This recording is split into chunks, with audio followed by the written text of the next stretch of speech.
싸, 철퍼덕, 머리 위로 쏟아진 빨간 김치 국물. 강당은 숨조차 쉬지 못할 만큼 정적에 휩싸였습니다. 그녀는 미동도 없이 서 있었습니다. 뜨거운 국물이 뺨을 타고 흘러내려도 그 눈빛만큼은 얼음처럼 차가웠죠. 표정 하나 바뀌지 않은 채 그저 조용히 상대를 바라볼 뿐이었죠. 그 순간 아무도 몰랐습니다. 그 차가운 침묵이 단순한 참음이 아니라 누군가의 인생을 통째로 뒤엎을 신호였다는 걸. 그리고 다음 날 그 김치를 쏟아부은 김태훈 준장은 자신이 무슨 짓을 했는지 알게 됩니다. 이야기의 끝까지 함께 해주세요. 국방부 청사 17층 교육정책실장실. 늦은 오후의 햇빛이 창문을 통해 비스듬히 들어왔습니다. 지영은 묵묵히 서류를 넘기고 있었어요. 3스타 계급장이 어깨 위에서 무겁게 빛났습니다. 한지영 중장. 올해로 55살이 된 그녀는 대한민국 군 교육계에 살아있는 전설이었죠. 30년간 군 교육 시스템을 설계하고 감독해온 베테랑. 그녀가 손댄 교육 프로그램은 모두 성공작이 되었습니다. 실장님, 차기 군사교육원장 후보자 인사 파일입니다. 부관인 이민호 대령이 조용히 문을 열고 들어왔어요. 그의 표정이 어딘가 불편해 보였습니다. 지영은 안경을 고쳤으며 파일을 받아들었죠. 표지에 적힌 이름, 김태훈 준장. 김태훈. 그녀가 낮게 중얼거렸습니다. 이름은 익숙했어요. 최근 몇 년간 교육 성과로 주목받던 인물이었으니까요. 첫 장을 넘기자 완벽한 이력이 펼쳐졌습니다. 육사 출신, 각종 교육기관 수료, 해외 연수 경험. 흠잡을 데 없어 보였죠. 하지만 지영의 눈썹이 서서히 찌푸려졌습니다. 이민호 대령. 네, 실장님. 김태훈 준장의 재산 신고 내역 좀 다시 확인해봐요. 민호가 태블릿을 꺼내 빠르게 검색했습니다. 잠시 후 그의 얼굴이 굳어졌어요. 강남의 아파트 2채, 판교의 단독주택 1채, 자녀 둘 모두 미국 아이비리그 대학 재학 중입니다. 지영의 손가락이 책상을 두드렸습니다. 탁, 탁, 탁. 준장 월급으로 가능한 일인가요? 불가능합니다. 부인이 특별한 직업이 있는 것도 아니고요. 순간 지영의 마음속에서 뭔가가 움직였습니다. 30년간 군에서 일하며 키워온 직감이었죠. 그녀는 다시 파일을 들여다봤어요. 김태훈이 지휘했던 교육기관들의 성과 보고서, 모든 수치가 완벽했습니다. 아니, 너무 완벽했어요. 교육생 만족도 98%, 수료율 99.5%, 취업률 100%. 지영이 혼잣말처럼 읽어내려갔습니다. 그녀의 목소리에 의심이 묻어났죠. 실장님, 뭔가 이상하신가요? 민호 대령, 당신도 교육기관에서 일해봤잖아요. 이런 수치가 현실적으로 가능하다고 생각해요? 민호가 고개를 저었습니다. 아닙니다. 저희가 아무리 노력해도 만족도는 80%를 넘기기 힘들었습니다. 바로 그때였어요. 지영의 개인 휴대폰에 메시지가 도착했습니다. 발신자 불명. 한지영 실장님께 김태훈의 진실을 아셔야 합니다. 작년 교육원 선발 과정에서 탈락한 우수한 인재들이 있었습니다. 대신 들어온 사람들을 확인해 보세요. 지영의 눈빛이 날카로워졌어요. 그녀는 천천히 의자에서 일어났습니다. 창밖으로 서울의 풍경이 펼쳐져 있었죠. 저 멀리 한강이 흐르고 있었어요. 민호 대령, 네, 실장님. 작년 군사교육원 입학생 명단 좀 가져와 봐요. 탈락자 명단도 함께. 민호가 나간 사이 지영은 깊은 생각에 빠졌습니다. 그녀의 기억이 20년 전으로 돌아갔어요. 그때 그녀는 젊은 소령이었죠. 군 교육개혁을 꿈꾸던 열정적인 장교였습니다. 하지만 그때 목격한 일이 그녀를 바꿔놓았어요. 한 우수한 병사가 있었습니다. 성적도 좋고 리더십도 뛰어났죠. 장교 선발 시험에서 1등을 했어요. 하지만 최종 합격자 명단에 그의 이름은 없었습니다. 대신 어느 장군의 아들이 들어갔죠. 성적은 바닥이었는데도요. 그 병사는 결국 군을 떠났습니다. 지영은 그를 막을 수 없었어요. 그때 그녀는 다짐했죠. 언젠가 내가 힘을 갖게 되면 이런 불공정을 뿌리 뽑겠다. 실장님, 가져왔습니다. 민호의 목소리에 지영은 현실로 돌아왔어요. 명단을 펼쳐보니 충격적인 사실이 드러났습니다. 성적 상위 10명 중 7명이 탈락했어요. 대신 합격한 사람들의 이름 옆에는 익숙한 성씨들이 보였죠. 대기업 회장의 아들, 국회의원의 딸, 고위 공무원의 자녀들. 지영의 손이 떨렸습니다. 분노 때문이었어요. 이게 교육이라고 할 수 있나요? 그녀의 목소리가 낮게 가라앉았습니다. 민호가 조심스럽게 물었어요. 감찰실에 보고하시겠습니까? 지영은 고개를 저었습니다. 아니요. 감찰실에도 그들의 사람이 있을 거예요. 그럼 어떻게? 지영은 잠시 침묵했습니다. 그리고 결심한 듯 입을 열었죠. 내가 직접 들어가겠어요. 네? 실장님이 직접요? 민호의 눈이 동그래졌습니다. 중령으로 신분을 위장해서 군사교육원에 들어갈 거예요. 내부에서 증거를 모으겠습니다. 하지만 위험합니다. 김태훈이 실장님을 알아볼 수도. 그는 나를 본 적이 없어요. 회의는 항상 영상으로만 했으니까요. 지영의 눈빛이 단호했습니다. 민호 대령, 이건 명령이에요. 나를 중령 한지영으로 만들어주세요. 평범한 교육 행정 장교로요. 민호는 한숨을 쉬었습니다. 하지만 그도 알고 있었죠. 실장님이 한번 결심하면 돌이킬 수 없다는 것을. 알겠습니다. 하지만 조건이 있습니다. 뭔가요? 매일 저에게 보고해 주셔야 합니다. 위험하다고 판단되면 즉시 작전을 중단하고요. 지영이 작게 웃었어요. 걱정이 많네요. 민호 대령. 실장님이 저희 군 교육의 마지막 희망이시지 않습니까? 그 말에 지영의 표정이 진지해졌습니다. 희망이라. 그녀는 다시 창밖을 바라봤어요. 해가 지고 있었습니다. 도시에 하나둘 불빛이 켜지기 시작했죠. 민호 대령, 우리나라 군 교육이 왜 중요한지 알아요? 국방력의 기초이기 때문 아닙니까? 그것도 맞아요. 하지만 더 중요한 게 있죠. 지영이 돌아섰습니다. 그녀의 눈에 신념이 타오르고 있었어요. 교육은 공정해야 해요. 능력 있는 사람이 인정받아야 하고 노력한 사람이 보상받아야 하죠. 그게 무너지면 그녀는 잠시 말을 멈췄습니다. 군대뿐 아니라 나라 전체가 무너져요. 민호가 고개를 끄덕였습니다. 그래서 제가 들어가려는 거예요. 김태훈 같은 인간들이 우리 군을 썩게 놔둘 수 없으니까요.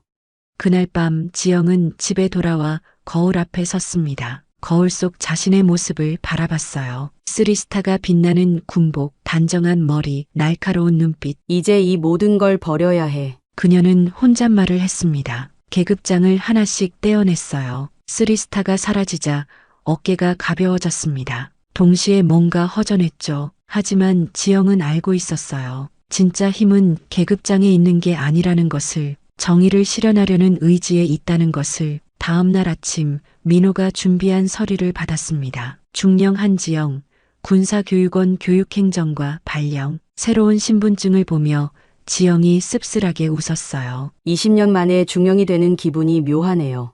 실장님, 정말 괜찮으시겠습니까? 민호 대령. 지영이 민호를 똑바로 봤습니다. 나는 30년 전 군에 들어올 때 맹세했어요. 이 나라와 국민을 지키겠다고. 그 맹세는 아직 유효해요. 민호가 경례를 했습니다. 지영도 답례를 했죠. 일주일 후 중령 한지영은 군사교육원으로 향하는 차에 올랐습니다. 차창 밖으로 스쳐가는 풍경을 보며 그녀는 생각했어요. 김태훈, 너는 아직 모르겠지. 내 왕국에 폭풍이 다가오고 있다는 걸. 그녀의 가방 속에는 작은 녹음기와 숨겨진 카메라가 들어 있었습니다. 그리고 무엇보다 중요한 것, 30년간 쌓아온 경험과 정의를 향한 불타는 의지가 있었죠. 군사교육원의 정문이 보이기 시작했습니다. 지영은 심호흡을 했어요. 이제 시작이었습니다. 군사교육원 정문 앞, 지영은 차에서 내리며 깊게 숨을 들이마셨습니다. 중령 계급장이 낯설게 느껴졌어요. 어깨가 텅 빈 것 같았죠. 거울에 비친 자신의 모습을 확인했습니다. 평범한 안경, 수수한 머리 스타일, 조금 구부정한 어깨, 완벽한 변신이었어요. 이제부터 나는 소심한 중령 한지영이야. 그녀는 마음속으로 되뇌었습니다. 교육원 본관으로 들어서자 차가운 공기가 얼굴을 스쳤어요. 로비는 화려했습니다. 대리석 바닥이 반짝거렸죠. 중령 한지영입니까? 날카로운 목소리가 들렸습니다. 돌아보니 정창수 중령이 서 있었어요. 눈빛이 매서웠습니다. 아, 네. 오늘부터 근무하게 된. 알고 있습니다. 따라오세요. 정창수는 지영의 말을 끊었어요. 그의 태도는 차갑고 무례했죠. 복도를 걸으며 지영은 주위를 살폈습니다. 벽에는 김태훈의 사진이 곳곳에 걸려 있었어요. 최우수 교육기관 3년 연속 수상 같은 현수막도 보였죠. 자기 자랑이 대단하네. 지영은 속으로 비웃었습니다. 원장실 앞에 도착했어요. 정창수가 문을 두드렸습니다. 들어와. 굵은 목소리가 들렸죠. 문이 열리자 거대한 책상 뒤에 김태훈이 앉아 있었습니다. 뚱뚱한 몸에 오만한 표정, 지영이 상상했던 모습 그대로였어요. 김태훈은 지영을 위아래로 훑어봤습니다. 그 눈빛에 무시가 가득했죠. 중령 한지영. 네, 원장님. 지영은 일부러 목소리를 작게 했어요. 고개도 살짝 숙였죠. 김태훈이 코웃음을 쳤습니다. 교육행정과라. 별로 중요하지 않은 부서지. 그래도 내 밑에서 일하는 건 영광이야. 알겠나? 네, 원장님. 영광입니다. 지영의 속이 뒤틀렸지만 겉으로는 순종적인 표정을 유지했어요. 김태훈이 서류 뭉치를 던졌습니다. 쿵 하는 소리와 함께 책상 위로 떨어졌죠. 첫 임무야. 우리 교육원 소속 5,000명 교육생들의 성적을 재평가해서 보고서를 만들어. 일주일 안에. 지영의 눈이 커졌습니다. 불가능한 일이었어요. 원장님, 일주일은 너무. 뭐? 벌써 불평인가? 김태훈의 목소리가 차가워졌습니다. 군대에서 상관 명령은 절대야. 못하겠으면 지금 당장 짐 싸서 나가. 순간 지영의 마음이 움츠러들었습니다. 하지만 이건 연기였어요. 그녀는 더욱 겁먹은 표정을 지었죠. 죄송합니다. 최선을 다하겠습니다. 그래, 그게 내 자리야. 김태훈이 만족스럽게 웃었어요. 역겨운 웃음이었죠. 사무실을 나온 지영을 정창수가 안내했습니다. 지하 1층 구석진 곳에 있는 작은 방이 그녀의 사무실이었어요. 여기서 일하게 될 겁니다. 정창수가 비웃듯 말했죠. 환풍기도 없고 창문도 없지만 중령 정도면 충분하지 않습니까?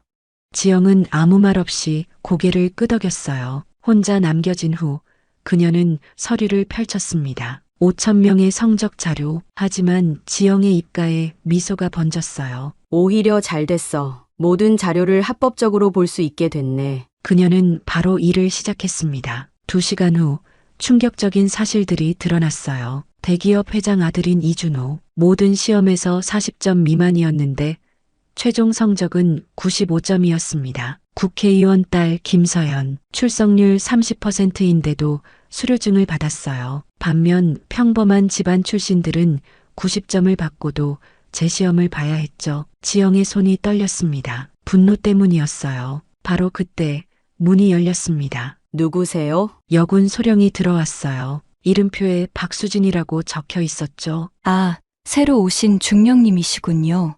수진의 얼굴에 피로가 가득했습니다. 눈 밑에는 다크서클이 짙었어요. 박수진 소령입니다. 교관으로 일하고 있어요. 반갑습니다. 두 사람은 악수를 나눴죠. 수진이 한숨을 쉬었습니다. 중령님도 원장님께 특별 임무 받으셨나 봐요. 네, 일주일 안에 5,000명 성적 재평가를. 역시나 수진이 씁쓸하게 웃었어요. 원장님은 새로운 사람들에게 늘 불가능한 일을 시켜요. 못하면 무능하다고 낙인 찍고 해내면 더 많은 일을 시키죠. 지영은 수진의 눈빛에서 뭔가를 느꼈습니다. 정의감과 분노가 섞인 눈빛이었어요. 소령님은 여기 오래 계셨나요? 3년째예요. 원래는 1년만 있으려 했는데 수진이 말을 멈췄습니다. 왜 못 가셨어요? 원장님이 안 보내주시더라고요. 제가 성적 조작을 거부했다가 순간 정적이 흘렀어요. 수진이 놀란 표정으로 입을 막았습니다. 아, 제가 실수를. 괜찮아요. 지영이 조용히 말했어요. 저도 이미 눈치챘어요. 이 성적표들 너무 이상하거든요. 수진의 눈이 커졌습니다. 중령님도 아시는군요. 증거만 있다면. 지영이 신중하게 말을 꺼냈죠. 수진이 주위를 살피더니 목소리를 낮췄어요. 조심하세요. 여기는 원장님 눈과 귀가 어디에나 있어요. 정창수 중령과 오세훈 대령이 특히 위험해요. 그날 밤 지영은 교육원에 남아 조사를 계속했습니다. 어두운 복도를 걸으며 각 사무실을 확인했어요. 대부분 문이 잠겨 있었지만 하나가 열려 있었죠. 성적관리실. 지영은 조심스럽게 들어갔습니다. 컴퓨터를 켜고 파일을 검색했어요. 암호가 걸려 있었지만 지영은 군 전산 시스템을 잘 알고 있었죠. 10분 후 충격적인 파일을 발견했습니다. 특별관리 대상자 명단, 재벌, 정치인, 고위 공무원 자녀들 100명의 이름이 있었어요. 그들의 실제 성적과 조작된 성적이 나란히 적혀 있었죠. 지영은 빠르게 사진을 찍었습니다. 거기 누구야?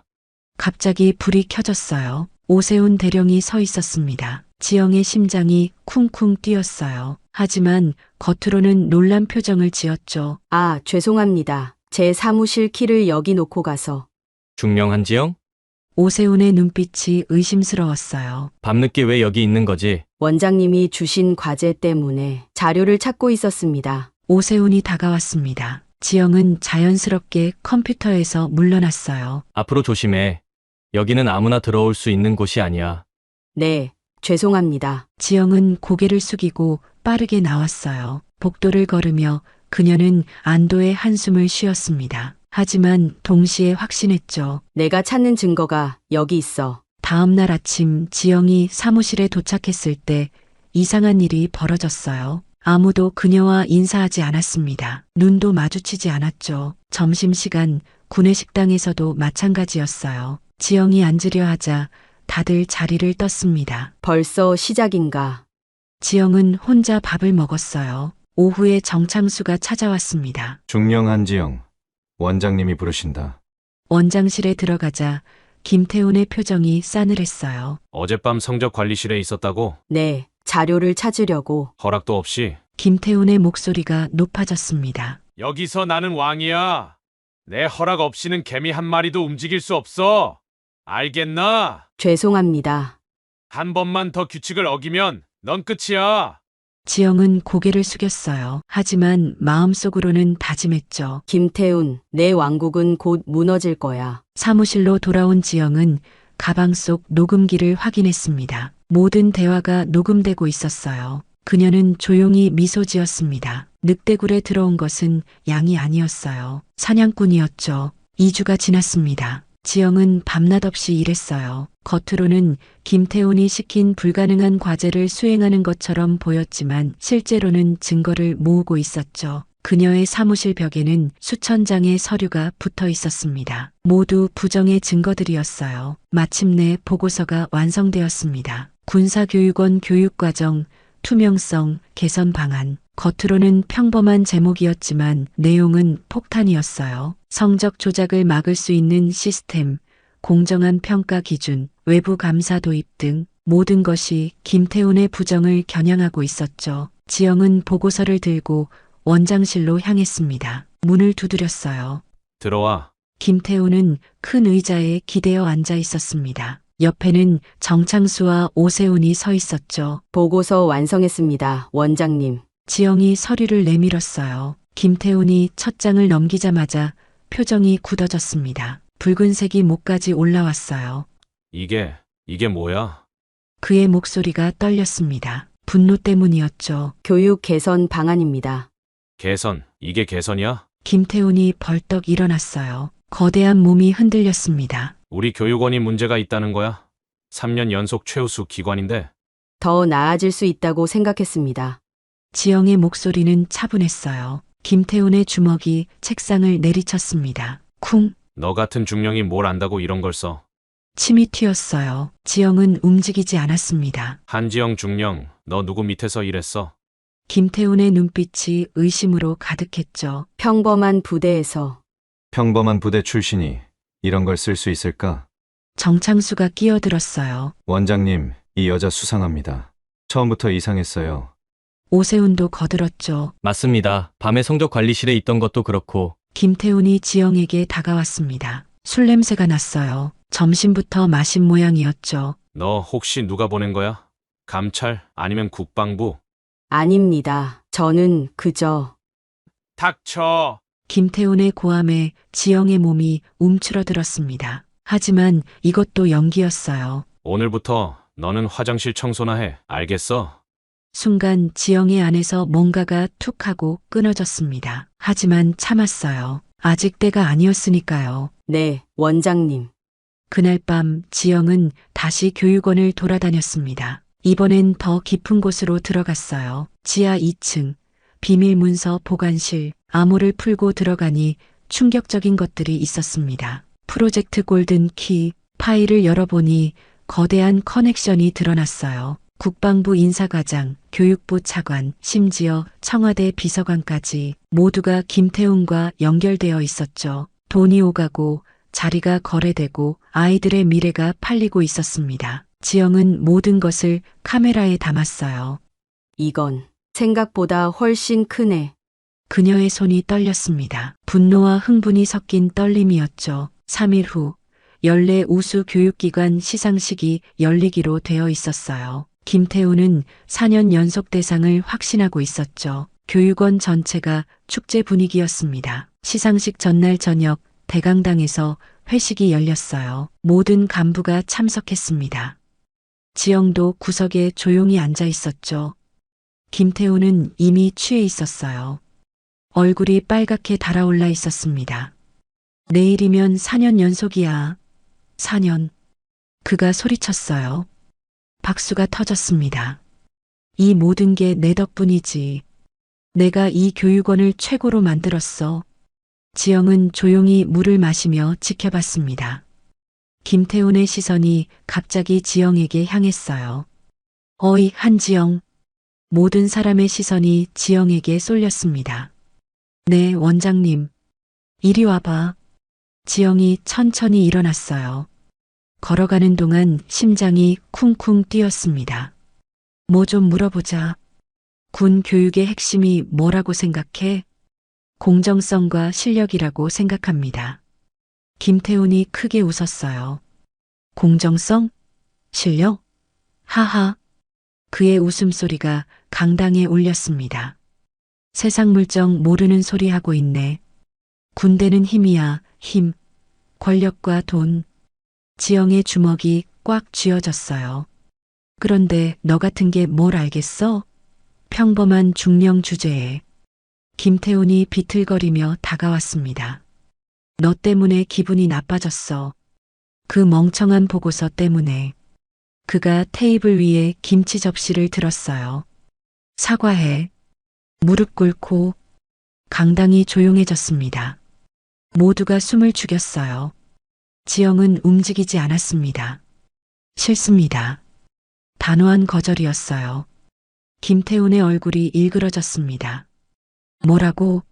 무릎 꿇지 않겠다고 했습니다. 순간 김태훈이 김치 접시를 들어 올렸어요. 그리고 철퍽?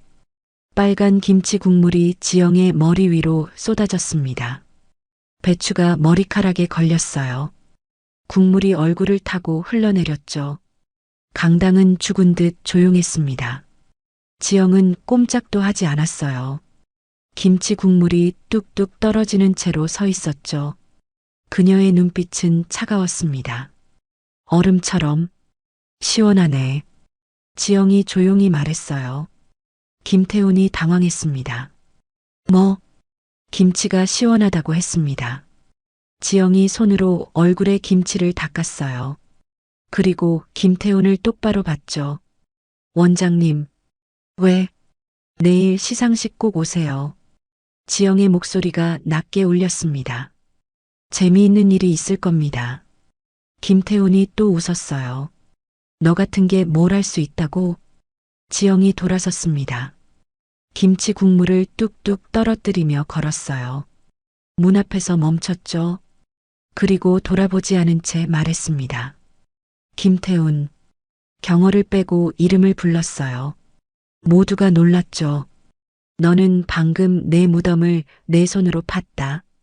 그리고 문을 열고 나갔습니다. 강당에는 무거운 침묵이 흘렀어요. 박수진이 지영을 따라 나왔습니다. 중령님, 괜찮으세요? 지영은 복도에 서서 하늘을 봤어요. 별이 빛나고 있었죠. 박수진 소령. 네. 내일 카메라 준비해 두세요. 카메라요? 역사적인 순간을 놓치면 안 되니까. 지영의 입가에 차가운 미소가 번졌습니다. 그날 밤 지영은 이민호에게 전화했어요. 모든 준비됐나요? 네, 실장님. 내일 아침 헌병대와 감찰단이 대기합니다. 좋아요. 전화를 끊고 지영은 거울을 봤습니다. 김치 자국이 아직 머리에 남아 있었어요. 붉은 얼룩이 마치 전쟁의 상처 같았죠. 그녀는 옷장을 열었습니다. 그 안에는 비닐에 쌓인 정복이 걸려 있었어요. 쓰리스타가 빛나는 중장 정복. 김태훈, 내가 나에게 쏟은 건 김치가 아니야. 지영이 혼잣말했어요. 내 파멸의 시작이었지. 창밖으로 새벽이 밝아오고 있었습니다. 심판의 날이 다가오고 있었어요. 시상식 당일 새벽 5시, 김태훈은 잠을 이루지 못했어요. 어젯밤 지영의 마지막 말이 계속 머릿속을 맴돌았죠. 너는 방금 내 무덤을 내 손으로 팠다. 평범한 중령이 할 수 있는 말이 아니었습니다. 그 차가운 눈빛도 김치를 뒤집어 쓰고도 흔들리지 않던 모습도 무언가 불길한 예감이 들었어요. 김태우는 침대에서 일어나 정창수에게 전화했습니다. 한지영 중령 신원조사 결과는 원장님 이상합니다. 정창수의 목소리가 떨렸어요. 뭐가 이상해? 인사 기록이 최고 기밀로 막혀 있습니다. 국방부 인사과장도 열어볼 수 없대요. 김태훈의 얼굴이 창백해졌습니다. 그게 무슨 소리야? 중령 따위가 왜? 저도 모르겠습니다. 하지만 분명 뭔가 있어요. 전화를 끄는 김태훈의 손이 떨렸습니다. 불안이 온몸을 감쌌어요. 같은 시각 지영은 호텔에서 준비를 하고 있었죠. 거울 앞에 서서 정복을 입었습니다. 쓰리스타 계급장을 어깨에 달았어요. 30년간 쌓아온 영광의 무게가 느껴졌죠. 전화가 울렸습니다. 이민호였어요. 실장님, 모든 준비 완료했습니다. 증거는 검찰에 이미 전달했습니다. 체포영장도 발부됐고요. 지영의 입가에 차가운 미소가 번졌어요. 좋아요. 십시정각에 움직여요. 네, 실장님. 오전 8시 김태훈은 집무실에서 초조하게 서성였습니다. 오세훈이 급하게 들어왔어요. 원장님, 큰일입니다. 뭐야? 국방부에서 이상한 움직임이 있대요. 대규모 감찰단이 편성됐다는데 김태훈의 다리에 힘이 풀렸습니다. 의자에 털썩 주저앉았어요. 설마. 아니야, 그럴 리 없어. 하지만 불안은 점점 커졌죠. 그는 급히 휴대폰을 꺼냈습니다. 평소 연락하던 국방부 고위 관계자에게 전화했어요. 여보세요? 나 김태훈인데. 아, 김 원장님. 상대방의 목소리가 어색했습니다. 무슨 일 있어? 감찰단이 움직인다는데? 그게 저도 잘 모르겠습니다. 갑자기 위에서 누구? 교육정책실장님이 직접. 전화가 끊겼어요. 김태훈의 얼굴에서 혈기가 사라졌습니다. 교육정책실장? 한지영 중장? 순간 모든 퍼즐이 맞춰졌어요. 그 중령의 이상한 행동들, 차가운 눈빛, 당당한 태도. 안 돼. 설마. 김태훈은 떨리는 손으로 컴퓨터를 켰습니다. 국방부 홈페이지에서 교육정책실장 사진을 검색했어요. 화면에 뜬 사진. 정복을 입은 위험 있는 여성 중장. 얼굴은 안경과 화장 때문에 달라 보였지만 그 눈빛은 똑같았습니다. 한지영. 김태훈의 입에서 신음이 새어나왔어요. 그는 급히 정창수와 오세훈을 불렀습니다. 도망쳐야 해. 지금 당장. 네. 원장님 무슨. 한지영이 중장이야. 교육정책실장. 두 사람의 얼굴이 하얗게 변했어요. 하지만 이미 늦었습니다. 오전 9시 30분 시상식장인 대강당.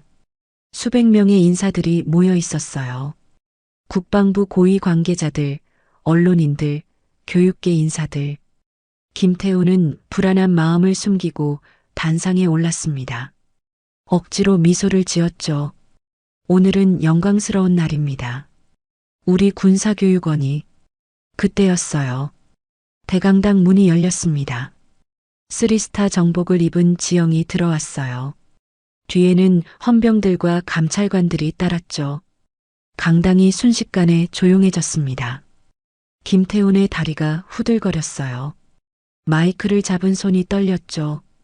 지영이 천천히 걸어왔습니다. 구두 소리가 강당에 울렸어요. 탁, 탁, 탁. 죽음의 발소리 같았습니다. 안녕하세요, 김태훈 원장님. 지영의 목소리가 차갑게 울렸어요. 한지영 실장님. 김태훈의 목소리가 떨렸습니다. 실장님이라고 아시는군요. 그런데 왜 어제는 몰랐죠? 지영이 단상 앞에 섰어요. 어제 제게 김치를 부으실 때는 제가 누군지 몰랐나요? 청중들이 웅성거렸습니다. 김치를 부었다고? 교육정책실장에게? 김태훈의 얼굴이 파랗게 질렸어요. 그건 변명은 나중에 들어요. 먼저 물어볼 게 있습니다. 지영이 서류를 꺼냈어요. 군 교육의 3대 원칙이 뭐죠? 그건 김태훈이 말을 더듬었습니다. 공정, 실력, 애국 아닌가요?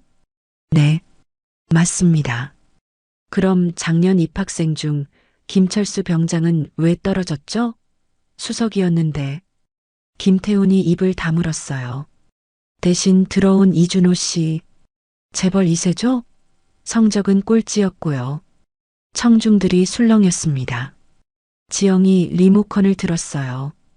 대형 스크린에 자료가 떴죠. 성적 조작 문서, 뇌물 수수 장면, 비밀 계좌 내역. 모든 것이 낱낱이 공개되었습니다. 이게 당신이 만든 최우수 교육기관인가요? 김태훈의 몸이 흔들렸어요. 정창수와 오세훈은 이미 뒷문으로 도망치려 했지만 헌병들이 막고 있었죠. 한 가지 더 물어볼게요. 지영이 다가왔습니다. 어제 그 김치 맛이 어땠나요? 굴욕적인 질문이었어요. 김태훈의 자존심이 무너지는 소리가 들렸죠. 그는 무릎이 꺾였습니다. 털썩 주저앉았어요. 용서해 주세요. 제발. 용서요? 지영의 목소리가 더욱 차가워졌습니다. 당신 때문에 꿈을 잃은 젊은이들에게 가서 용서를 구하세요. 그녀가 손을 들었어요. 헌병들이 다가왔습니다. 김태훈, 당신을 뇌물수수, 직권남용, 문서위조 혐의로 체포합니다. 수갑이 채워졌어요. 찰칵. 그 소리가 강당에 울렸습니다. 정창수와 오세훈도 체포되었죠.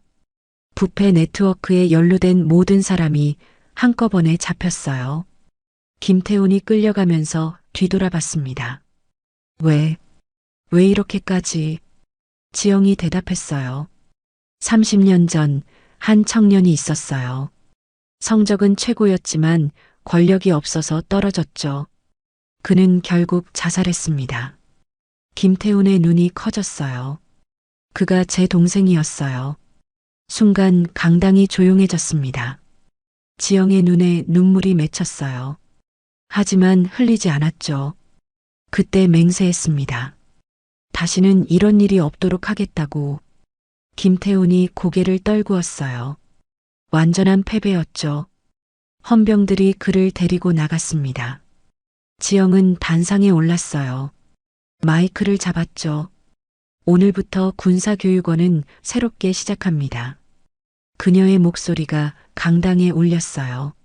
실력 있는 사람이 인정받는 곳, 노력한 사람이 보상받는 곳. 그것이 진짜 군 교육입니다. 박수가 터졌습니다. 처음에는 한두 명, 그리고 모든 사람이 박수를 쳤어요. 박수진이 눈물을 흘리며 박수를 쳤죠. 지영은 조용히 단상을 내려왔습니다. 복도를 걸으며 그녀는 생각했어요. 동생아, 이제 편히 쉬어. 밖에는 햇빛이 밝게 비치고 있었습니다. 새로운 시작이었어요. 3개월 후 서울중앙지방법원. 김태우는 피고인석에 앉아 있었어요. 한때 위풍당당했던 모습은 사라지고 초췌한 얼굴만 남았죠. 방청석에는 수많은 사람이 가득했습니다. 그 중에는 부정 입학으로 떨어졌던 젊은이들도 있었어요. 판사가 입을 열었습니다. 피고인 김태훈에게 징역 15년을 선고합니다. 망치 소리가 울렸어요. 탕! 김태훈의 어깨가 축 처졌습니다. 뇌물수수, 직권남용, 문서위조. 그 죄질이 매우 무겁습니다. 판사의 목소리가 법정에 울렸어요. 특히 젊은이들의 미래를 돈으로 거래한 것은 용서받을 수 없는 죄입니다. 정창수는 10년, 오세훈은 8년을 선고받았죠. 방청석에서 한 청년이 일어났습니다. 작년에 수석으로 떨어진 김철수였어요. 정의가 살아있었네요. 그의 눈에 눈물이 맺혔습니다. 같은 시각 국방부 교육정책실. 지영은 조용히 보고서를 읽고 있었어요. 부패 네트워크 수사 결과였죠. 총 47명이 체포되었습니다. 국방부 인사과장, 교육부 차관, 기업 회장들. 거대한 부패의 고리가 완전히 끊어진 거예요. 이민호가 들어왔습니다. 실장님, 모든 사건이 마무리되었습니다. 수고했어요, 민호 대령. 지영이 안경을 벗었어요. 피곤해 보였지만 눈빛은 맑았죠. 그런데 실장님, 한 가지 여쭤봐도 될까요? 뭔가요? 왜 굳이 위험하게 직접 들어가셨습니까? 감찰에 맡기셔도 됐는데. 지영이 창밖을 봤습니다. 때로는 직접 봐야 해요. 그들이 얼마나 썩었는지, 피해자들이 얼마나 고통받는지. 그녀의 목소리가 낮아졌어요. 그래야 확실하게 끝낼 수 있으니까. 6개월이 지났습니다. 군사교육원은 완전히 달라졌어요. 새로운 원장이 부임했고 공정한 시스템이 자리 잡았죠. 입학시험은 완전히 투명해졌습니다. 성적은 실시간으로 공개되었고 외부 감사관이 상주했어요. 박수진은 소령에서 중령으로 진급했습니다. 실력을 인정받은 거죠. 중령님, 축하드립니다. 후배들이 축하했어요. 수진의 얼굴에 미소가 번졌습니다. 이제야 정상적인 군대 같아요. 교육생들도 달라졌어요. 더 이상 부모의 권력을 믿고 오는 사람은 없었습니다. 오직 실력으로 경쟁했죠. 한 교육생이 말했어요. 이제 공부한 만큼 결과가 나와요. 진짜 군인이 되는 기분입니다. 1년 후 봄, 지영은 은밀히 군사교육원을 방문했어요. 평상복 차림이었죠. 캠퍼스는 활기가 넘쳤습니다. 교육생들이 열심히 훈련하고 있었어요. 도서관에서는 밤늦게까지 공부하는 학생들이 보였고 운동장에서는 구령 소리가 울렸죠. 하나, 둘, 하나, 둘. 씩씩한 목소리였어요.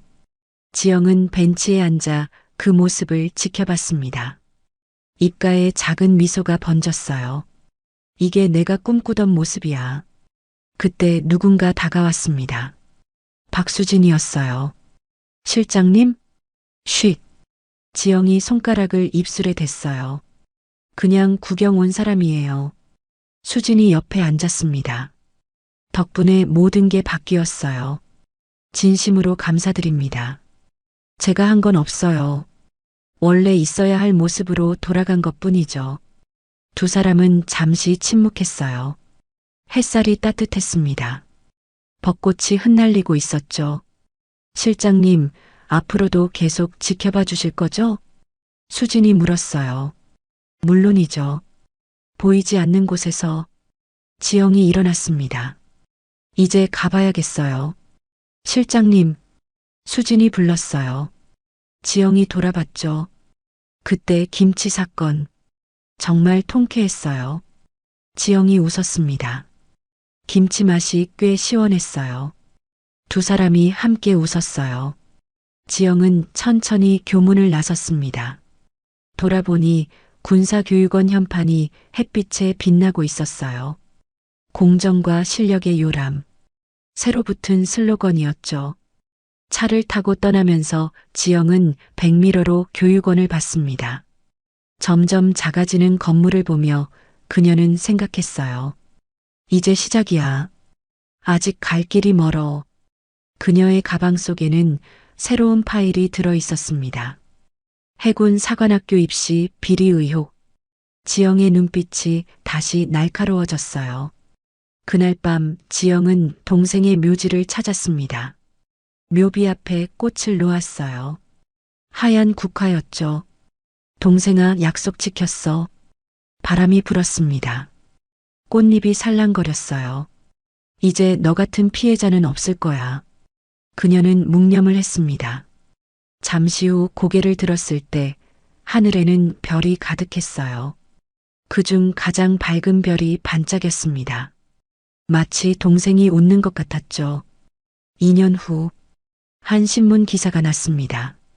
군 교육 시스템 대개혁 2년, 무엇이 달라졌나? 기사에는 놀라운 통계가 있었어요. 교육 만족도 85%, 부정 입학 제로, 취업률 92%. 모두 진짜 숫자였습니다. 전문가들은 말했어요. 기적 같은 변화입니다. 누군가 보이지 않는 곳에서 지켜보고 있는 것 같아요. 그들은 몰랐죠. 정말로 누군가 지켜보고 있다는 것을. 국방부 17층 교육정책실. 지영은 여전히 그곳에 있었습니다. 책상 위에는 새로운 보고서들이 쌓여 있었어요. 전국 모든 군 교육기관의 자료였죠. 그녀는 하나하나 꼼꼼히 읽었습니다. 의심스러운 부분이 있으면 표시했어요. 조사가 필요한 곳은 따로 정리했죠. 이민호가 차를 가져왔습니다. 실장님, 쉬면서 하세요. 고마워요. 지영이 차를 한 모금 마셨어요. 민호 대령, 우리가 하는 일이 의미 있다고 생각해요? 당연합니다. 실장님 덕분에 군이 깨끗해지고 있지 않습니까? 지영이 창밖을 봤어요. 아직 멀었어요. 하지만 그녀가 말을 멈췄습니다. 하지만 포기하지 않을 거예요. 끝까지. 해가 지고 있었습니다. 도시의 불빛이 하나둘 켜지기 시작했어요. 지영은 다시 서류를 들었습니다. 그림자처럼 소리 없이. 그녀는 계속 지켜볼 것입니다. 정의가 살아 숨쉬는 그날까지. 할머니가 군대 규정을 뭘 하신다고 고집을 부리십니까? 여기가 무슨 동네 마트예요? 아무나 와서 물건 맡기는 곳이 아니라고요. 김도훈의 목소리가 커졌습니다. 손자에게 아버지의 유품을 전해주고 싶은 마음뿐이었는데 순덕은 실망하지 않을 수 없었습니다. 그런 순덕은 이내 전화를 꺼내들고는 누군가에게 전화를 겁니다. 그리고 그 전화 너머의 목소리에 김도훈은 크게 당황하게 되죠. 순덕은 누구에게 전화를 건 것이었을까요? 그리고 단순한 할머니인 줄 알았던 순덕의 정체는 무엇일까요? 이 이야기의 끝까지 함께 해주세요.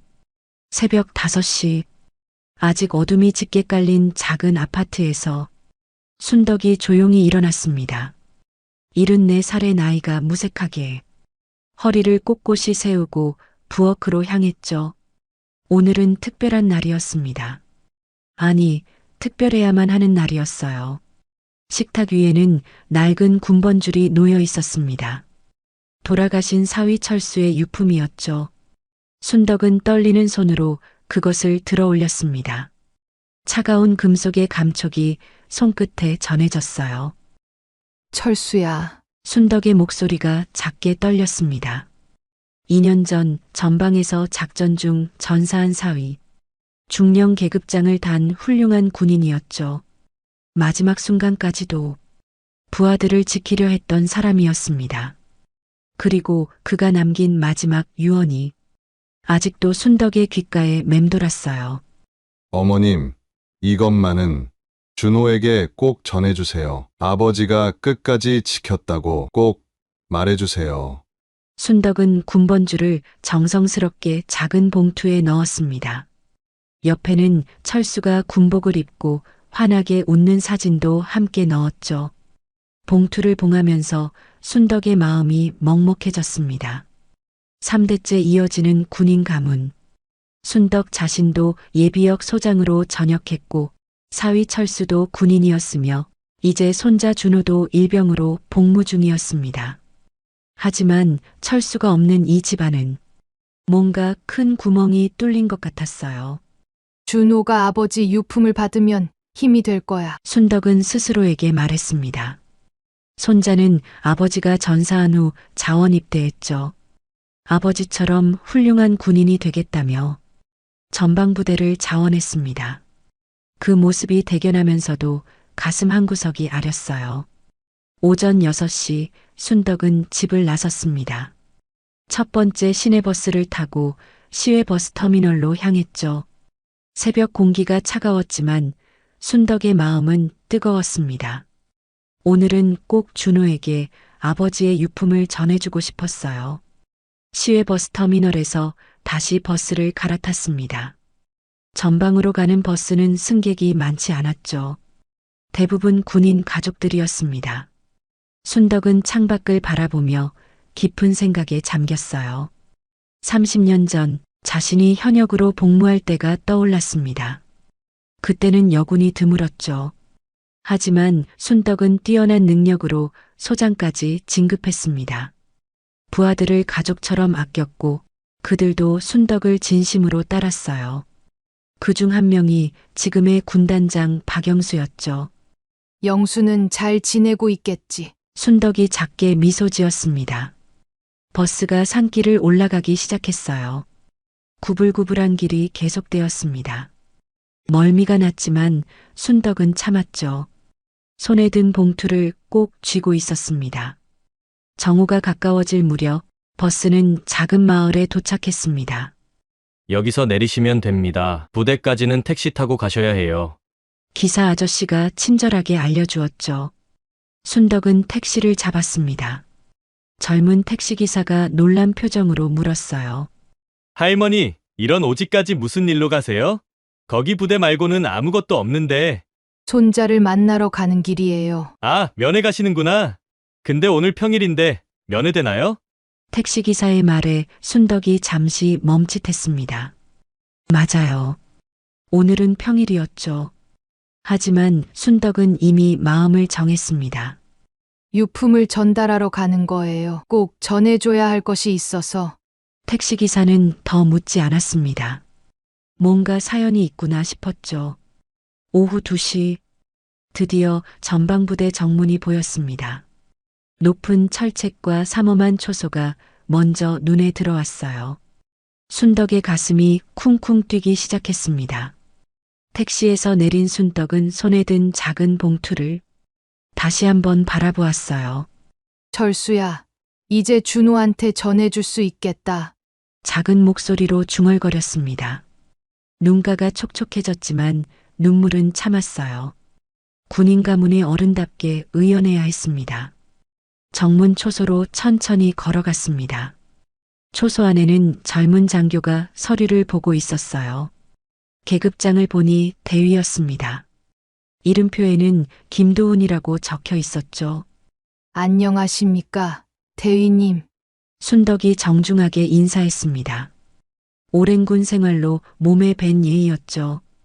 도훈은 고개를 들어 순덕을 쳐다보았습니다. 그리고는 다시 서류로 시선을 돌렸어요. 별 관심이 없다는 듯한 태도였죠. 뭐 때문에 오셨어요? 차가운 목소리였습니다. 순덕의 마음이 살짝 움츠러들었어요. 하지만 이내 마음을 다잡았습니다. 손자에게 전해줄 것이 있어서 왔습니다. 이준호 일병인데요. 개인 물품 전달은 면회 시에만 가능합니다. 오늘은 평일이라 면회가 안 돼요. 도훈의 대답은 단호했습니다. 규정을 철저히 지키는 모습이었죠. 순덕은 봉투를 조금 들어 보였어요. 이건 아버지의 유품입니다. 전사한 아버지가 아들에게 남긴 마지막. 그래도 규정은 규정입니다. 도훈이 순덕의 말을 잘랐습니다. 차가운 눈빛으로 순덕을 바라보았죠. 순덕의 가슴이 답답해졌어요. 하지만 포기할 수 없었습니다. 대위님, 부탁드립니다. 이것만 전해주시면 안 될까요? 정말 중요한 거예요. 순덕의 목소리에 간절함이 묻어났습니다. 주변에 있던 병사들이 하나둘 모여들기 시작했어요. 늙은 할머니와 젊은 장교의 대화가 심상치 않아 보였죠. 도훈의 표정이 점점 굳어졌습니다. 자신의 권위에 도전받는 기분이었어요. 목소리가 더욱 날카로워졌죠. 할머니가 군대 규정을 뭘 아신다고 고집을 부리십니까? 순간 순덕의 마음속에서 뭔가가 툭 하고 끊어지는 소리가 났습니다. 30년간 군에 몸담았던 자신을, 예비역 소장인 자신을, 군대를 모르는 할머니로 취급하는 이 젊은 장교의 태도에 가슴이 아팠어요. 하지만 겉으로 드러내지 않았습니다. 네, 제가 군대를 잘 모르죠. 하지만 이건 정말 여기가 무슨 동네 마트예요? 아무나 와서 물건 맡기는 곳이 아니라고요? 도훈의 목소리가 커졌습니다. 주변 병사들이 놀란 표정으로 쳐다보았어요. 순덕의 두 손이 미세하게 떨리기 시작했습니다. 분노 때문이 아니었어요. 슬픔 때문이었죠. 이것이 지금의 군대인가? 이것이 철수가 목숨 바쳐 지킨 군대인가? 순덕은 깊게 숨을 들이쉬었습니다. 그리고 다시 한번 정중하게 말했어요. 대위님, 한 번만 봐주시면 안 될까요? 멀리서 왔습니다. 버스 2번 갈아타고 택시까지. 그만 좀 가세요! 도훈이 거칠게 손을 휘저었습니다. 그 순간이었어요. 순덕의 손에서 봉투가 미끄러졌습니다. 바닥에 떨어진 봉투가 열리면서 낡은 군번줄과 사진이 굴러나왔죠. 군번줄은 차가운 시멘트 바닥에 쨍그랑 소리를 내며 떨어졌습니다. 사진은 바람에 날려 조금 떨어진 곳에 떨어졌어요. 순덕은 황급히 무릎을 꿇었습니다. 떨리는 손으로 군번줄을 주었죠. 도훈은 그 모습을 내려다보며 한숨을 쉬었습니다. 빨리 정리하고 가세요. 차가운 목소리가 순덕의 귓가에 꽂혔습니다. 순덕의 눈에서 눈물이 한 방울 떨어졌어요. 군번줄 위로 떨어진 눈물이 번졌습니다. 철수의 마지막 유품이 이렇게 바닥에 떨어지다니. 순덕의 마음이 찢어지는 것 같았죠. 바로 그때였습니다. 할머니, 제가 도와드릴게요. 따뜻한 목소리가 들렸어요. 순덕이 고개를 들자 젊은 남자가 함께 무릎을 꿇고 있었습니다. 민간인 복장을 한 사람이었죠.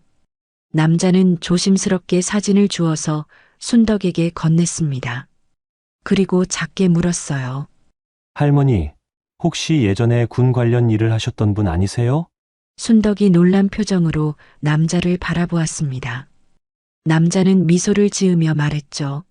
제 이름은 장우민입니다. 할머니 행동이나 말투에서 뭔가 범상치 않은 게 느껴져서요.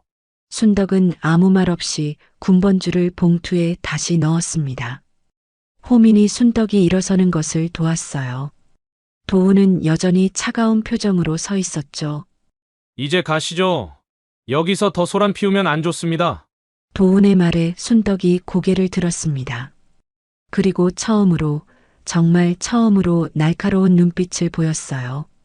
30년간 수많은 작전을 지휘했던 소장의 눈빛이었죠. 대위님, 순덕의 목소리가 달라졌습니다. 여전히 정중했지만 그 안에 묘한 힘이 담겨 있었어요. 언젠가 대위님도 알게 될 겁니다.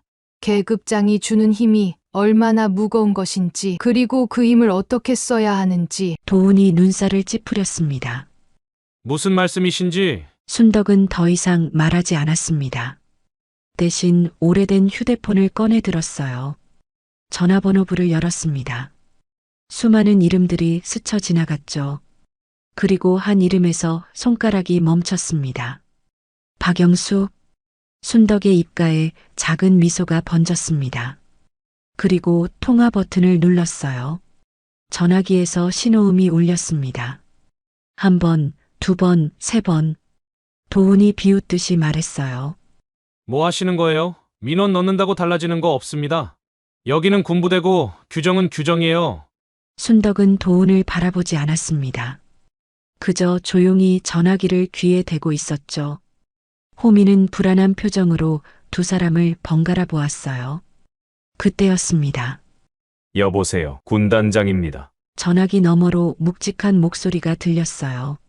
순덕의 눈가에 주름이 잡혔습니다. 미소였죠. 아주 작고 따뜻한 미소였어요. 도훈의 표정이 살짝 굳었습니다. 군단장? 설마 진짜로 군단장에게 전화를 건 것인가? 하지만 이내 고개를 저었죠. 민간인이 군단장 직통 번호를 알 리가 없었습니다. 순덕이 입을 열었어요. 단 한마디였습니다. 영수야, 그 순간 시간이 멈춘 것 같았어요. 전화기 너머에서 숨을 들이키는 소리가 났습니다. 그리고 뭔가 떨어지는 소리, 의자가 넘어지는 소리 같았죠. 소장님. 떨리는 목소리가 스피커폰을 통해 작게 새어나왔습니다. 순덕이 스피커폰을 켜놓은 것이었어요. 정말 소장님이십니까? 이순덕 소장님. 도훈의 얼굴이 하얗게 변했습니다. 소장님? 이 할머니가 소장?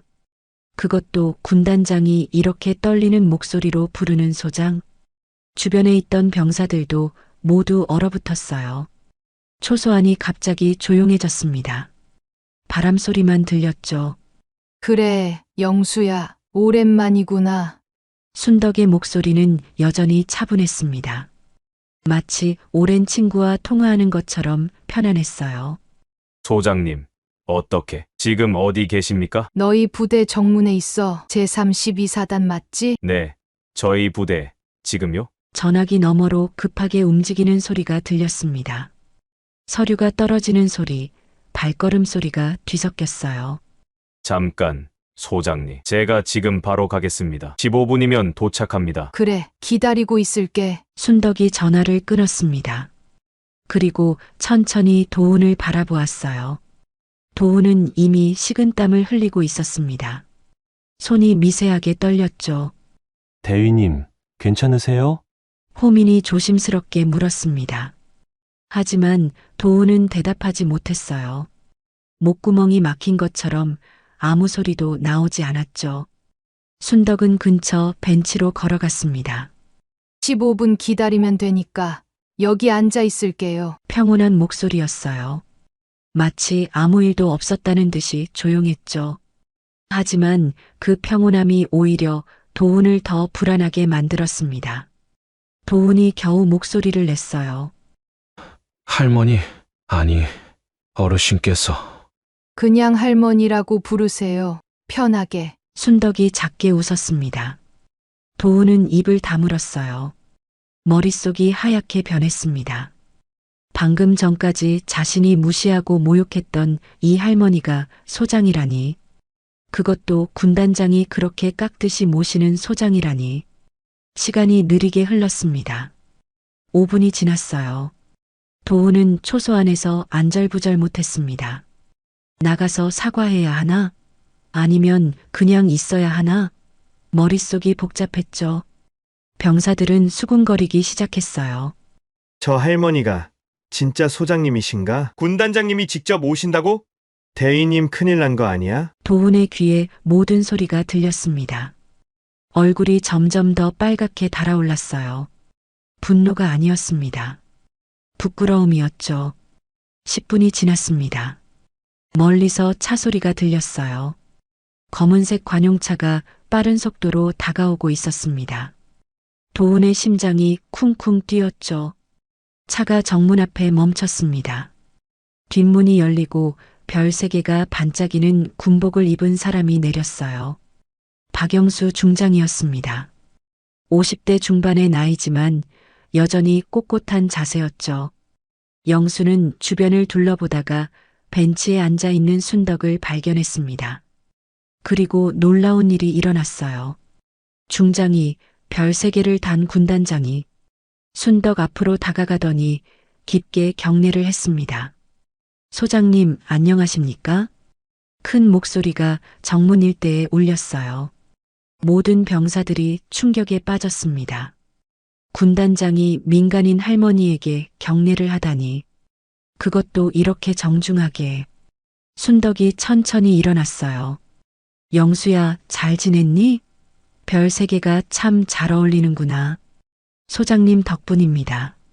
소장님이 가르쳐 주신 대로 살려고 노력했습니다. 영수의 목소리에 진심이 담겨 있었어요. 존경과 감사가 뚜렷이 느껴졌죠. 그런데 소장님, 여기는 어쩐 일로?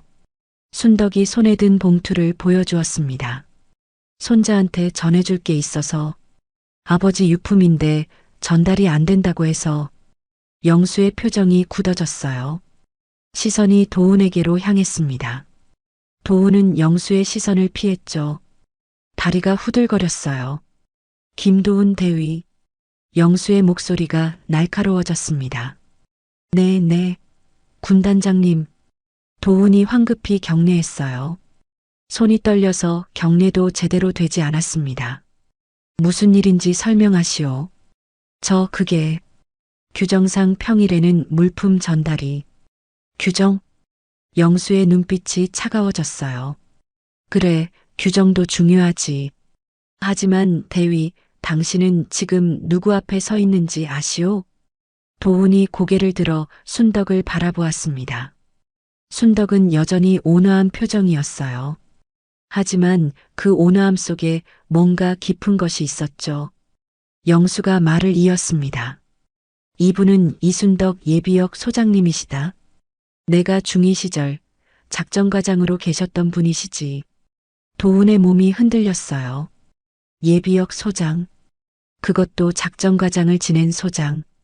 군에서 작전과장이 얼마나 중요한 자리인지 도훈도 잘 알았습니다. 영수가 순덕을 바라보며 말했어요. 소장님, 제가 대신 사과드립니다. 제 부하가 큰 실례를 했습니다. 아니야, 영수야. 규정을 지키려 한 건 잘한 일이지. 순덕이 고개를 저었어요. 그리고 도훈을 바라보았습니다. 대위님, 규정을 지키는 건 맞았어요. 군인으로서 당연한 일이죠. 도훈이 놀란 표정으로 순덕을 바라보았어요. 꾸짖을 줄 알았는데 오히려 인정해주는 말이었습니다. 하지만 순덕의 다음 말이 도훈의 가슴을 찔렀어요. 하지만 사람을 대하는 마음이 틀렸어요. 규정은 사람을 위해 있는 거지. 사람이 규정을 위해 있는 게 아니거든요. 도훈의 얼굴이 빨갛게 달아올랐습니다. 부끄러움이 밀려왔어요. 자신이 얼마나 오만했는지, 얼마나 차갑게 굴었는지 깨달았죠. 특히 군인은 더 그래야 해요. 우리가 지키는 건 나라만이 아니라 국민이니까. 그리고 그 국민 한 명 한 명이 누군가의 가족이고요. 순덕의 목소리는 부드러웠지만 무게가 있었어요. 도훈은 더 이상 버티지 못했습니다. 깊게 고개를 숙였어요. 죄송합니다. 제가 잘못했습니다. 큰 목소리로 사과했죠. 진심이었어요. 순덕이 다가가서 도훈의 어깨를 가볍게 두드렸습니다. 괜찮아요. 누구나 실수는 하니까. 중요한 건 그 실수에서 배우는 거죠. 따뜻한 손길이었어요. 도훈의 눈시울이 붉어졌습니다. 이렇게 자신을 용서해주는 순덕이 더욱 대단하게 느껴졌죠. 영수가 물었어요. 소장님, 그런데 손자분이 여기 계신다고요? 응, 이준호 일병. 작년에 입대했어. 이준호. 아, 영수의 표정이 밝아졌다가 금세 어두워졌어요. 혹시 이철수 중령이? 맞아. 내 사위였지. 2년 전에. 순덕의 목소리가 작아졌습니다. 영수의 표정이 숙연해졌어요. 이철수 중령의 전사 소식은 군에서 유명했습니다. 부하들을 구하려다 목숨을 잃은 영웅이었죠. 그래서 이 유품을 준호에게 전해주려고. 순덕이 봉투를 들어 보였어요. 영수가 즉시 도훈에게 명령했습니다. 김대위, 당장 이준호 일병을 불러오시오. 네, 알겠습니다. 도훈이 뛰어갔어요. 순덕은 다시 벤치에 앉았습니다. 영수가 옆에 앉았죠. 소장님, 그동안 어떻게 지내셨습니까? 그냥 그렇지 뭐. 늙어가는 거야. 아직도 정정하신데요. 몸은 늙어도 마음은 아직 군인이야. 순덕이 작게 웃었어요. 두 사람은 잠시 침묵했습니다. 오후에 햇살이 따뜻했어요. 바람이 불 때마다 나뭇잎이 살랑거렸죠. 소장님, 영수가 조심스럽게 입을 열었어요. 제가 중2 때 일 아직도 기억합니다. 그날 밤, 눈이 많이 왔었지. 순덕이 추억에 잠겼어요. 네. 정말 춥고 위험한 날이었죠. 소장님이 직접 나가시겠다고 했을 때 정말 놀랐습니다. 그때 내가 물었잖아. 왜 위험한 걸 알면서도 나가냐고. 네. 그리고 소장님이 말씀하셨죠. 위험하다. 그래도 나가야 한다. 그게 우리 일이니까라고. 영수의 눈가가 촉촉해졌어요. 그 말씀이 제 인생을 바꿨습니다. 진짜 군인이 뭔지 알게 됐죠. 순덕이 영수를 바라보았습니다. 그리고 또 하나 가르쳐 주셨잖아요. 군인은 총으로만 싸우지 않는다. 말과 품격이 무기다라고. 기억하는구나. 어떻게 잊겠습니까? 그 가르침 덕분에 여기까지 왔습니다. 두 사람이 미소를 나눴어요. 그때 도훈이 돌아왔습니다. 젊은 병사와 함께였죠. 이준호 일병이었어요. 준호는 순덕을 보자마자 놀란 표정이 되었습니다. 할머니, 준호야. 순덕이 일어나서 준호를 안았어요. 준호의 눈에서 눈물이 흘렀습니다. 할머니, 어떻게 여기까지. 이거 주려고. 순덕이 봉투를 건넸어요. 준호가 봉투를 열었습니다. 아버지의 군번줄을 보자 그의 손이 떨렸어요. 사진을 보니 더욱 눈물이 쏟아졌죠. 아버지, 내 아버지가 마지막까지 지켰던 거야. 너한테 꼭 전해달라고 했어. 준호가 군번줄을 가슴에 꼭 안았습니다. 할머니, 저도 아버지처럼 훌륭한 군인이 되겠습니다. 그래. 하지만 기억해. 계급장보다 중요한 건 마음이란다. 순덕이 준호의 머리를 쓰다듬었어요. 모두가 그 모습을 조용히 지켜보았습니다. 도훈은 특히 깊은 생각에 잠겼어요. 오늘 자신이 얼마나 큰 실수를 했는지, 그리고 얼마나 큰 가르침을 받았는지 깨달았죠. 해가 기울기 시작했습니다. 순덕이 돌아갈 시간이었어요. 순덕이 돌아가려고 몸을 돌렸을 때였습니다. 소장님, 잠시만요. 영수가 순덕을 불렀어요. 그의 눈빛에 뭔가 결심한 듯한 빛이 있었죠. 김도훈 대위도 함께 들어야 할 이야기가 있습니다. 도훈이 놀란 표정으로 영수를 바라보았어요. 영수는 부대 안쪽을 가리켰습니다. 회의실로 가시죠. 차라도 한 잔 대접하고 싶습니다. 순덕이 고개를 끄덕였어요. 일행은 회의실로 향했습니다. 준호는 부대로 돌아갔고 호민도 자리를 비켜주었죠. 회의실에는 순덕, 영수, 그리고 도훈만 남았습니다. 영수가 커피를 타며 말했어요. 대위, 30년 전 이야기를 들려주고 싶네. 도훈이 긴장한 표정으로 자세를 고쳐 앉았습니다. 영수의 눈이 먼 곳을 바라보았어요. 추억에 잠긴 듯한 표정이었죠. 1994년 겨울이었어. 내가 갓 중2가 되었을 때야. 창밖으로 눈이 내리기 시작했습니다. 마치 그날처럼. 영수가 천천히 이야기를 시작했어요. 그날도 이렇게 눈이 내렸지. 아니, 그보다 훨씬 심한 폭설이었어. 전방 초소 하나가 연락이 끊겼다는 보고가 들어왔지. 도훈이 숨을 죽이고 들었습니다. 초소에는 병사 5명이 있었어. 통신도 두절되고 길도 눈에 묻혔지.